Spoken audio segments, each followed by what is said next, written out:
中国社会有个特点，话要反着说，事要反着做。比如看到一件东西，自己越喜欢，越要表现的不喜欢，你才能得到。比如自己越开心，越要表现的平静；自己越愤怒，越要表现的淡定。别人越说不在乎，其实内心越在乎；别人越说没事，其实内心越有事。因此，我们听别人说话的时候也要反着听，我们看别人做事的时候要反着去看待，学会反向倾听，反向理解，反向去顺从，你才是正常的。如果听见啥就认为是啥，你反而就是不正常的，是怪物，而且最受伤的就是你。数学上有个法则叫负负得正，意思是一个负数乘以另一个负数反而是正数了，但是一个正数乘以一个负数却是负数。这个数学法则告诉我们一个道理，当别人玩阴的时候，玩虚的时候，玩假的时候，你需要比他更阴、更虚、更假，才能让结果是正向的。说话和做事也遵循这个逻辑，反反的正，大家都反着表达，互相反着应对，结果反而是正的了。弄懂了这个道理之后，我们能瞬间想通之前很多想不通的事。比如很多人挂在嘴上说的全是仁义道德，张口就是要利他，但是内心盘算的一定是利益。因为一个人内心越缺少什么，就会越要展示什么。比如一定要小心那些嘴上说话很好听的人，这些人内心盘算也往往更深。千万不要轻易相信一个人嘴里说的话，你只能看一个人的实际行动。这个社会最微妙的地方在于，凡是你所能直接看到的都是假象。比如明星收入做假账，上市公司做假账，高校论文作假，收视率作假，电商刷单作假，直播数据作假，粉丝量作假，投票作假，就连奶茶店都得花钱请人制造排队的假象。这让我想起了《金刚经》的那句话：凡所有相，皆为虚妄。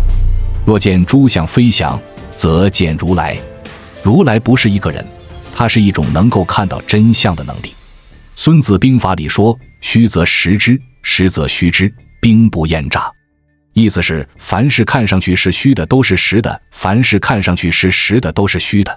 兵家就是得不断的耍诈，这恰恰也是这个社会最了不起的地方。他通过一系列表象迷惑我们，考验我们的深度思考的能力。凡是建立起优秀思维模型的人，都能形成独立思考能力，从而识破各种假象，走向成功。相反，凡是那些人云亦云的泛泛之辈，眼里看到的都是假象，他们都会因为被假象蒙蔽而被社会淘汰，甚至被人不断收割。这个社会的秩序和逻辑设计真是太有智慧了，凡是能在其中立足并且活明白的人，真不是一般人。我们经常说这个社会由两套秩序组成，第一套是只能说不能做的，这就是孔子制定的那一套秩序，全是仁义道德。第二套是只能做不能说的，这就是鬼谷子发现的那套秩序，全是阴谋诡计。所以请记住，有些事只能说不能做，有些事只能做不能说。如果一个人嘴巴和行动一致，这个人在社会上往往混不下去。这就是为什么很多人言行不一致，他们嘴上一套，心里一套，但是这种人特别受欢迎的原因，因为他们符合社会的道啊，这就是中国社会的道。什么是道呢？一阴一阳谓之道。也就是说，如果一个人能把一件事拆分成两个对立面，又能将两者驾驭的时候，就符合道了。其实中国最厉害的处事技巧是以其人之道还治其人之身。面对坏人最好的办法就是比他更坏。如果一味用善良去感化他，那么结果往往是悲剧。看透这个社会真的需要极大的智慧。二，搞定人的黄金法则。成为那1%的人，你就能搞定那99%的人。真理永远掌握在少数人手中。这句话翻译：绝大部分人都是笨蛋，不可能掌握真理，也因此一生都是被别人收割。世界上99%的人是整天都在想不劳而获，就是喜欢短平快的，刺激就是不爱思考，就是肤浅。而商业的本质就是用这些人性的弱点赚钱。当然，这里有一个重要的前提，那就是你自己必须先克服这些人性的弱点，成为那1%的人。唯有这样才能人性中穿梭自如，将那99%的普通人一网打尽，整个过程轻松洒脱，没有一丝执念。所以赚钱也是一种修行，是为了去除人性弱点的过程，是为了让自己心性越来越成熟圆满的过程，否则你自己也会跟着沉沦进去。那么商业最大的道德是什么？就是满足人心。世界上那么多人都是内心残缺、不成熟、不理性、不爱思考，他们像巨婴一样整天嗷嗷待哺。你能满足这么多人的需求，并且能让他们相安无事、安分守己，这本身就是一种道德，甚至是一种功德。世界上最难的事有2个，第一个是把自己的思想装入别人的大脑里，第二个是把别人的钱放到自己的口袋里。第一个是触动灵魂，第二是触及利益。所以有句话叫触及利益比触动灵魂还难。有意思的是，这2件事往往是同时发生的。只要你能把思想装进别人的大脑里，触及别人灵魂，别人就会乖乖地把钱放在你的口袋里，触动别人利益。因此世界上最顶级的能力就是随时能给那 99% 的人的大脑重装一套系统。而对于这些芸芸众生来说，如果他们一直在享受商家抛过来的各种诱饵，比如短视频、娱乐节目、游戏等等，那么只会更穷，更被收割。只有极少数人忽然间醒悟了，忽然发现自己不能这样沉沦，开始学习思考长期主义，才能逐渐走出自己的处境。这就是 99% 人的生活状态。微信上朋友很多，却没有人说心里话；通讯录里号码很多，却先有人联系手机，偶尔有陌生来电。不是让你贷款的，就是让你买房子的；不是送快递的，就是送外卖的；不是骚扰电话，就是电信诈骗。工作上百无聊赖，既不想进又不能退，创业吧又没那个胆和资本，折腾吧又不知道能干什么，躺平吧又感到不安。睡觉时想到1000条路，早上醒来时哪条路也走不通。娱乐节目都追完了，电视剧也不想看了，游戏也打腻了，靠短视频和直播打鸡血，靠网购和抢购保持生活仅有的情绪。明知自己很空虚，但又不知道能做啥，迷茫不安，焦躁抑郁，没有能力改变，没有勇气逃离日复一日、年复一年活在绝望的平静里。然而人性里最不可思议的一点是，人们普遍认为要花5年时间做一件了不起的事，然后成为一个了不起的人是非常漫长的。但如果花40年时间去浑浑噩噩的生活，每天在原地打转忙碌，在一群无趣的人里苟且，是无所谓的。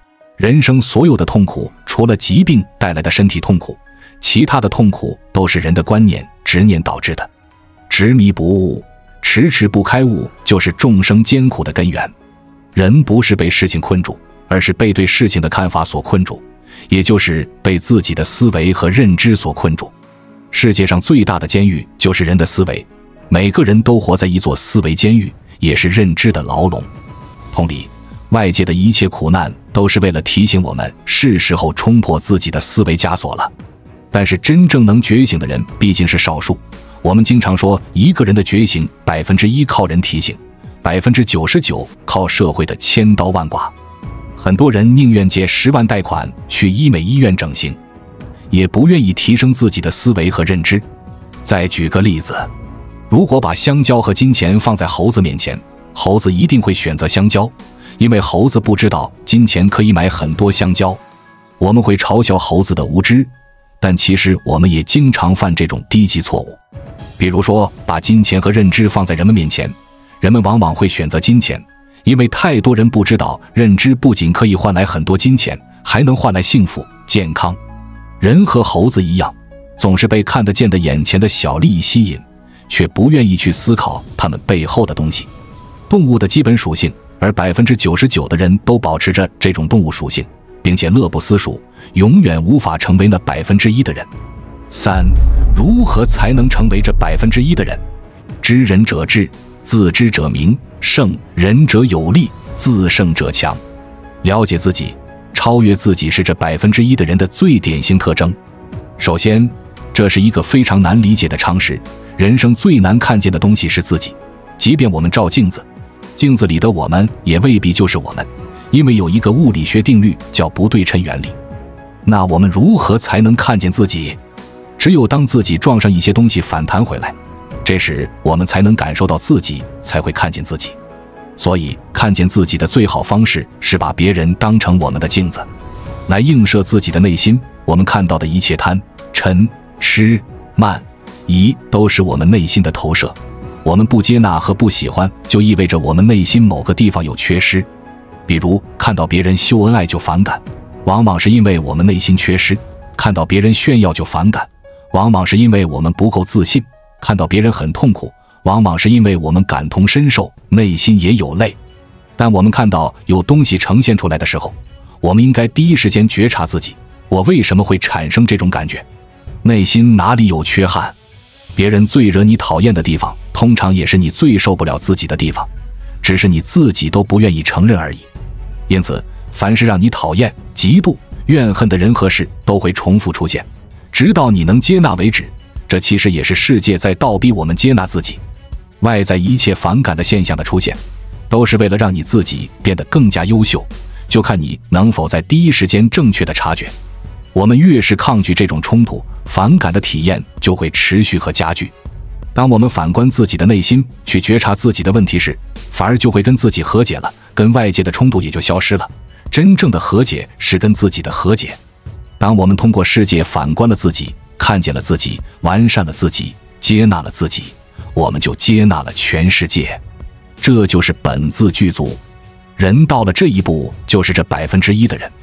当你内心比任何男人都男人，刚毅、勇猛、杀伐果断、勤奋、自律，毫不留情，同时外表比任何女人都女人，明媚温柔，察言观色，心思细腻，以柔制刚，从此世间没有人是你的对手。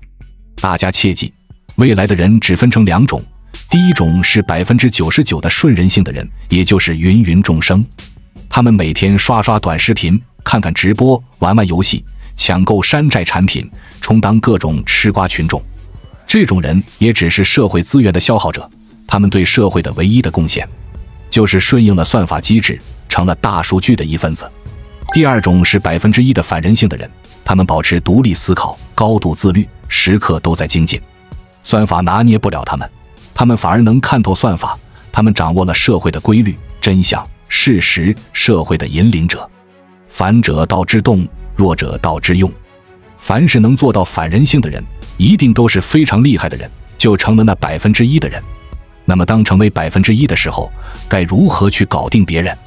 请记住一条黄金定律，你只要说点好话，就能搞定50%的人；你只要给点好处，就能搞定70%的人；你说点好话，再给点好处，你就能搞定90%的人。要利用人性的一切弱点，恰如其分的说好，再加上投其所好的给好处，你就会搞定99%的人。请记住这段话，这是你搞定人的法宝。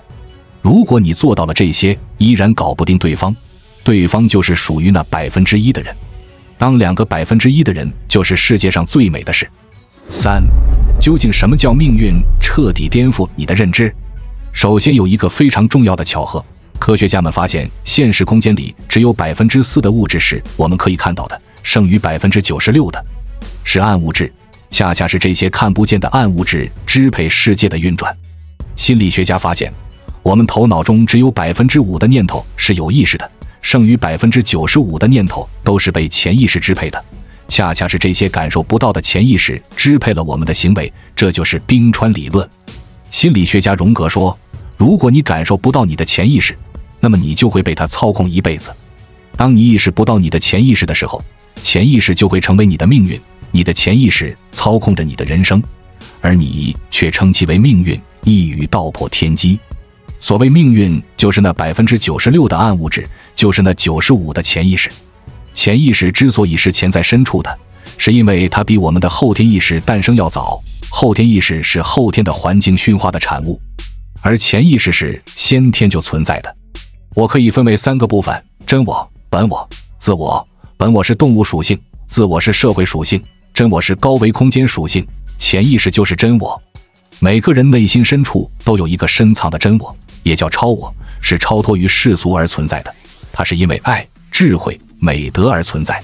一旦找到了这个真我，就相当于开启了真正的能量大门，它会源源不断地给你提供能量，让你像开挂一样把很多不可能变成可能。